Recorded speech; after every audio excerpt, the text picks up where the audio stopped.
संजय काकडे मुख्यमंत्री देवेंद्र फडणवीस यांच्या भेटीसाठी गेलेले आहेत। संजय काकडेंनी काल राष्ट्रवादीमध्ये प्रवेश सुद्धा केला आहे। मुलाच्या विधान परिषद उमेदवारीसाठी राष्ट्रवादीमध्ये त्यांनी प्रवेश केला आणि त्यानंतर आता ते मुख्यमंत्री देवेंद्र फडणवीस यांच्या भेटीसाठी गेलेले आहेत।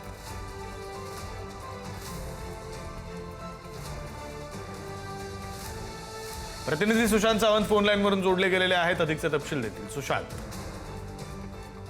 संजय काकडे यांनी काल अजित पवार यांच्या राष्ट्रवादीमध्ये प्रवेश केला आणि त्यानंतर त्यांच्या मुलाला विधान परिषदेची उमेदवारी मिळाली। अर्थात त्यांच्या मुलांना विधान परिषदेसाठी पुण्यातून उमेदवारी अर्ज भरलेला आहे। तर आपण जर बघितलं असेल तर मागील काही दिवसांपासून चर्चा होती संजय काकडे आपल्या मुलासाठी खरं तर आग्रही होते विधान परिषद आणि ती जागा राष्ट्रवादीला सुटणार होती। राष्ट्रवादीने देखील या जागेवर दावा केला होता। अर्थात ती जागा राष्ट्रवादीला सुटली आणि त्यानंतर संजय काकडे यांनी कालच राष्ट्रवादी काँग्रेसमध्ये प्रवेश केला आणि त्यानंतर मुलाला त्यांचा उमेदवारी मिळून त्यांना अर्ज देखील भरला। आता ते मुख्यमंत्री देवेंद्र फडणवीस यांच्या भेटीसाठी आलेले आहेत।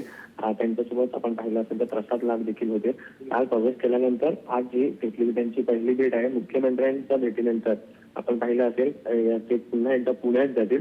मात्र गेल्या काही दिवसांपासूनच चर्चा होती काकडे हे आपल्या मुलासाठी आग्रही होते आणि आता त्यांच्या मुलाला उमेदवारी दिल्यानंतर आता खरं मोठं आव्हान असणार त्यांच्या मुलाला निवडून आणण्याचं आणि याचमुळे ही भेटीगाठी आता सुरू असल्याचं बोललं जाते।